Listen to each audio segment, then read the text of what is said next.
కథ పేరు దేవత మరియు పేద కుర్రాడు. ఒక చిన్న గ్రామంలో రాజు అనే పేద కుర్రాడు ఉండేవాడు. అతనికి తల్లిదండ్రులు లేరు. గ్రామంలోని జనాలకు చిన్న చిన్న పనులు చేసి తిండి సంపాదించేవాడు. అతనికి ధనం లేకపోయినా హృదయం స్వచ్ఛమైన ప్రేమతో నిండి ఉండేది. ఒకరోజు ఆలయం దగ్గర తిరుగుతుండగా బంగారు చీరకట్టిన ఒక చిన్న అమ్మాయి కనిపించింది. ఆమె కంఠభూషణాలు మెరిసిపోతూ దేవతలా కనిపించింది.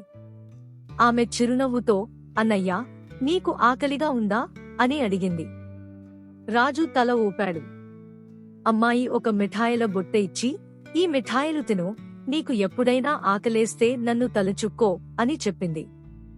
ఆ మిఠాయిల రుచి రాజు ఇంతకు మునుపు ఎన్నడూ ఎరుగదు. ఆ రోజు నుంచి అతనికి అవసరం ఉన్నప్పుడు ఆ చిన్న అమ్మాయి అతనికి సహాయం చేసేది. ఒకరోజు గ్రామంలో కరువు వచ్చింది. ప్రజలు బాధపడుతున్నారు. రాజుకి తినడానికి ఏమీ లేదు.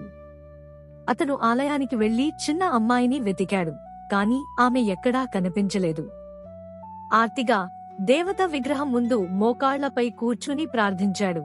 ఓ దేవి, నా సోదరి ఎక్కడా? నాకు నీ సహాయం కావాలి తల్లి. అప్పుడే విగ్రహం నుంచి ప్రకాశించే వెలుగు వెలసింది.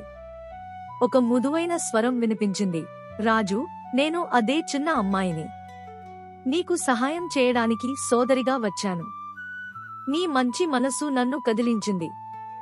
నేను ఇప్పుడే నిన్ను, నీ గ్రామాన్ని సిరిసంపదలతో తులతూగాలని ఆశీర్వదిస్తున్నాను. ఆ క్షణంలోనే దట్టమైన మేఘాలు వర్షించినాయి. కరువు ముగిసింది. మరలా ఆ గ్రామం పచ్చని పంట పొలాలతో కళకళలాడింది. గ్రామ ప్రజలు అందరూ ఎంతో సంతోషంగా, ఉల్లాసంగా, ఉత్సాహంగా, అనాథభరితులై చిందులు వేశారు. ఈ సంతోషానికి కారణమైన రాజుని ప్రజలు అందరూ గౌరవించారు. అప్పటినుంచి రాజుతో ప్రజలు అందరూ కూడా ప్రేమతో మెలిగేవాళ్లు.